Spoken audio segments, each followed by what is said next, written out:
Hello दोस्तों, नमस्कार। एक बार फिर से आपका स्वागत है दैनिक विज्ञान के टॉप क्वेश्चन सीएटी और पशु परीक्षक भर्ती 2024 के लिए। देखते हैं एमसीक्यू टॉप क्वेश्चन। दोस्तों, आप नए हो तो चैनल को सब्सक्राइब कीजिए, लाइक कीजिए। अब देखते हैं अपन प्रश्न। हरे एवं कोमल तने वाले पौधे क्या कहलाते हैं? झाड़ी, शाख, वृक्ष या विपरीत लता। हरे और कोमल तने वाले पौधे शाख कहलाते हैं।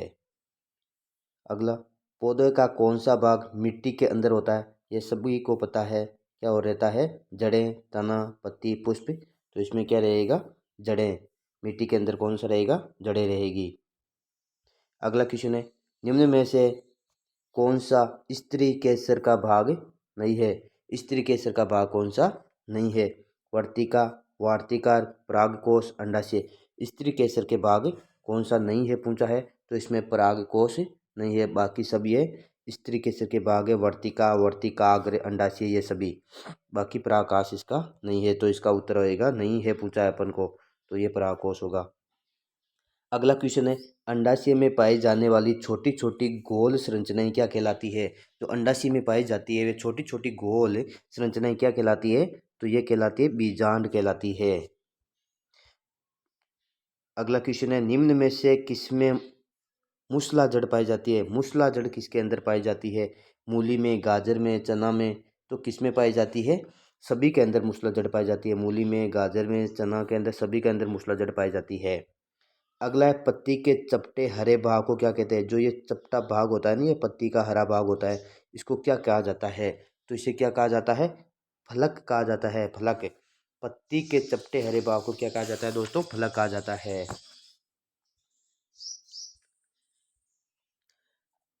अगला क्वेश्चन है, जालिका रूपी शिरा विन्यास पाया जाता है। जालिका रूपी शिरा विन्यास किसमें पाई जाती है? बाजरा में, गेहूं में, मक्का में या चना में। तो ये पाया जाता है, जालिका रूपी शिरा विन्यास पाया जाता है चना के अंदर। अगला क्वेश्चन है, मुख्य जड़ से निकली हुई छोटी जड़ों को क्या कहते हैं? जो मुख्य जड़ होती है, ये जो जड़ें होती है ये बहुत सारी, जिसमें जैसे मान लेते हैं ये अपन, ये मुख्य जड़ है, इससे ये जो छोटी छोटी जड़ें होती है ना, उसको क्या कहा जाता है? ये छोटी जड़ें होती है ना, उन छोटी जड़ों को क्या कहा जाता है, ये पूछा है, तो उन्हें कहा जाता है पार्श्व जड़ कहा जाता है। अगला, मिट्टी से जल का अवशोषण पौधे का कौन सा भाग करता है? मिट्टी से जल का अवशोषण कौन सा भाग करता है? मिट्टी। मिट्टी के अंदर आपको पता है जमीन के अंदर कौन सा रहता है भाग? जड़ें रहती है, तो जड़ें ही अवशोषण करती है पौधे का। अगला क्वेश्चन है, पुष्प में छोटी पत्ती जैसी संरचनाएं क्या कहलाती है? पुष्प में जो छोटी संरचनाएं पत्ती होती है ना, छोटी छोटी पत्ती होती है ना, वे क्या कहलाती है? तो वे क्या कहलाती है? वे प्राहेदल कहलाती है। पुष्प में छोटी पत्ती जैसी संरचनाएं होती है ना, वे क्या कहलाती है? प्राहेदल कहलाती है। अगला क्वेश्चन है, हमारे शरीर का पूर्णतः घूमने वाला भाग कौन सा है? हमारा शरीर का पूर्णतः यानी पूर्ण रूप से घूमने वाला भाग कौन सा है? भुजा। भुजा को अपन घुमा सकते हैं, कैसे भी घुमाओ उसको। कलाई, कलाई को पूरा नहीं घुमा सकते। पादुंगुली, अंगुली को भी नहीं घुमा सकते, लेकिन भुजा होती है ना, उसको चारों तरफ से अपन ऐसे मोड़ सकते हैं, घुमा सकते हैं। जैसे कसरत करते हैं, व्यायाम करते हैं, तब घुमाते हैं अपन, तो ये भुजा घूम सकती है। अगला क्वेश्चन है, एचल संधि है। एचल संधि है ऊपरी जबड़े एवं कपाल के मध्य, निचले जबड़े या कपाल के मध्य, बाएं एवं कंधे के मध्य, उपयुक्त में से कोई नहीं। तो अचल संधि कौन सी है? ऊपरी जबड़े एवं कपाल के मध्य है। ये जबड़ा होता है ना अपना, इस जबड़े के ऊपरी जबड़े और कपाल के मध्य का भाग होता है, वह एचल संधि कहलाती है। अगला क्वेश्चन है, निम्न में से कौन सा जंतु पेशीय पाद की सहायता से गति करता है? कौन सा करता है? केंचुआ करता है, घोंगा करता है, तिलचट्टा करता है या मछली करता है? तो जंतुपाद्य की सहायता से गति कौन सा करता है? घोंगा करता है, घोंगा जीव करता है। अगला क्वेश्चन है, कांकरोच में कितनी जोड़ी पैर होते हैं? कांकरेज में कितनी जोड़ी पैर होती है? तो कांकरेज के अंदर 3 जोड़ी पैर होती है। दोस्तों, आप ऐसे नए हो तो चैनल को सब्सक्राइब कीजिए, लाइक कीजिए, ताकि आपको बहुत ही कम समय के अंदर बहुत सारे अधिक प्रश्न मिल सकते हैं। अगला क्वेश्चन है, गेट ऑफ एनिमल्स पुस्तक के लेखक कौन है? गेट ऑफ एनिमल पुस्तक के लेखक कौन है? यह आपको बताना है। रूसो है, कार्ल मार्क्स है, शेक्सपियर है या अरस्तु है? तो गेट ऑफ एनिमल पुस्तकें अरस्तु है। अरस्तु। अगला क्वेश्चन है, मानव में पसलियों की संख्या कितनी होती है?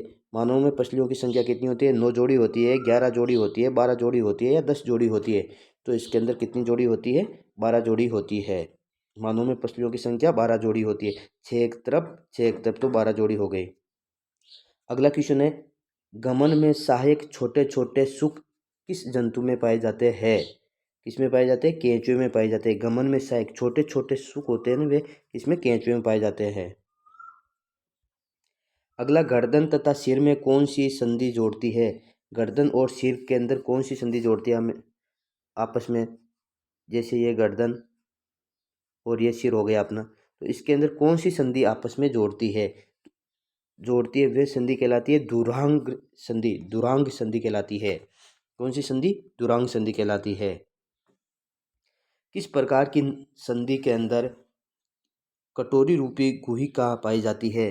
कटोरी रूपी गुहिका पूछा है। कटोरी कैसे होती है? ऐसे होती है। तो किसमें कटोरी रूपा गुहिका पाई जाती है? तो ये पाई जाती है कंदुक खलिका संधि के अंदर पाई जाती है।